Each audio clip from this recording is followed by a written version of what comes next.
Moshe Rabbeinu is the most enigmatic, the most mysterious figure in the entire Torah. Interestingly, though, essentially 80% of the Torah is about this man, or at least is about a people that is led by this incredible figure. I'd like to argue that everything we need to know about Moshe Rabbeinu takes place in the early years of his life, in a story that many of us know quite well. But what I'd like to do is reframe that story and help us view Moshe differently so that we could understand why he was the leader that he was and what we perhaps can take as a lesson from his life. Moshe Rabbeinu, we're told in the early years of his life, when he was still living in the palace, he saw an Egyptian striking a Jewish worker, not treating him appropriately, abusing him. And Moshe could not stand seeing another human being. Forget about a fellow Jew. He couldn't stand seeing a fellow human being in pain. The pasuk tells us, "Vayifen ko v'cho," that he looked this way, he looked that way, as we have come to generally understand that he was basically making sure that no one was watching. He affirmed that no one was there, and he took matters into his own hands.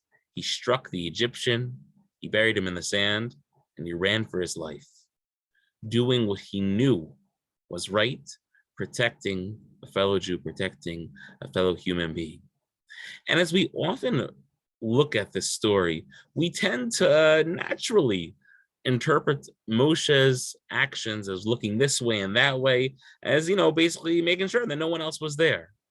But I'd like to offer an insight given by the Hakatav HaKabbalah, Rabbi Yaakov Tzvi Mecklenburg of 19th century Germany, because the insight that he offers, I think, totally reframes the situation and shows us how incredible of a person Moshe was and what we potentially can learn from his life.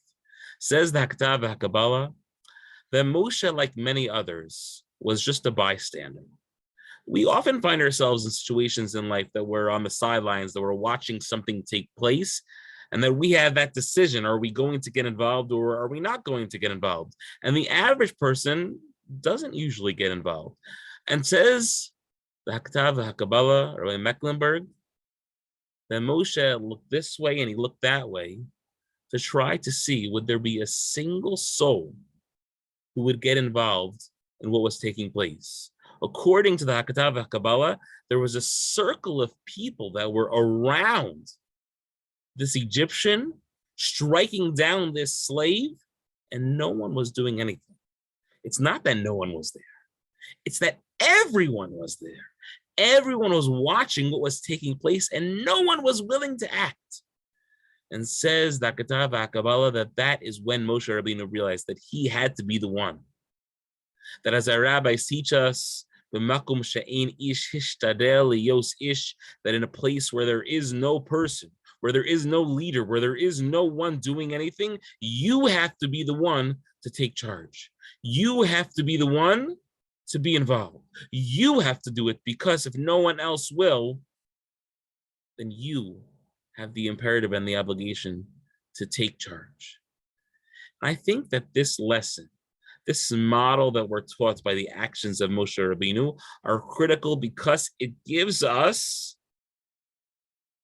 a certain model to live by in our lives. That we should never look around, waiting for others to do, waiting for others to take charge. We have to take the initiative. We have to be the leader. We all naturally notice gaps in our shul lives, in our community lives, in our family lives, in the chores that take place in our homes, in our own lives. We always notice naturally what's missing here, what's missing there. And human nature, we're taught, is to more often than not kind of just forget about it, look the other way. I'm gonna go over there and pretend I didn't see that. But Moshe Rabbeinu did not look the other way. He assumed that someone else would take charge, but once he realized that that was not what anyone was doing, he was the one to become the leader, and he helped save this individual. We have that same responsibility to always look around this way and that way, to find gaps, to find holes, to find areas that we ourselves could contribute, in which others, for whatever reason, are not yet contributing. To be the leaders, to be the change, to lead by example, and let others follow us.